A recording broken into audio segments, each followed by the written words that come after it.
আমার ভাই সবসময় একটা ইচ্ছা ছিল যে হ্যাঁ, আমি আমার থেকে বয়সে ছোট একটা মেয়ের সাথে রিলেশনশিপে যাব, তাকে বিয়ে করব।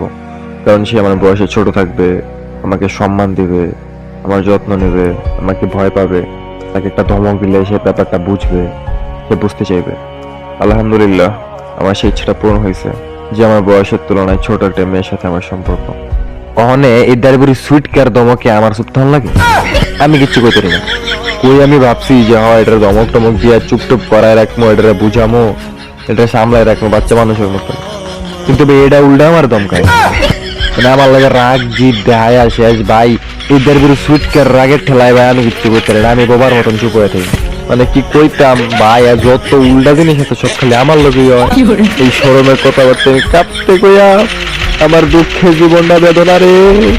দরবার একটা সুখকে আমার থেকে বয়সে ছোট হেতের কথায় আমার খুব ভালো লাগে। হেতের রাগ নিজের ঠেলা আমি কিচ্ছু কই জানি না, বোবার মতন বয়ে থাকি।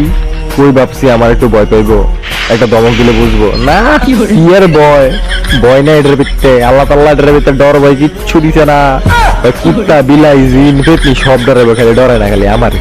এটা কোনো কথা, কোনো কথার কাতর করে যদি একটা ভুল কিছু করে, আমি যদি খালি একটা দমক দেই সারছে, এই দমক গেছে মাথার উপরে দিয়া।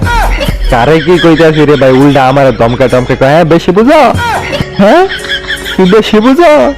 সামনে তো ভাই সম্মান টম্মান কিছু নাই, কিন্তু ভাই আমার বাইরে গেলে আবার আমার অনেক সম্মান দেয়। এটার লাগে আবার কইতে এটার লাগে এক্সপার্ট যে হ্যাঁ আমার বাইরে গেলে আমার সম্মান টম্মান দেয়, আমার পিছনে আমার অনেক সম্মান করে, অনেক রেসপেক্ট করে, অনেক ভয় পায়। কিন্তু ভাই আমার সামনে ভয় পাইলে দোষটা কি রে? তখন আমি যে বয়সে বড়, আমার যেটু সম্মান টম্মান দেওয়ান লাগবে, আমার যেটু ভয় পাওয়া লাগবে, কি আর কি এটুকু কাটতে কইতাম আমার জীবনটা বেদনা।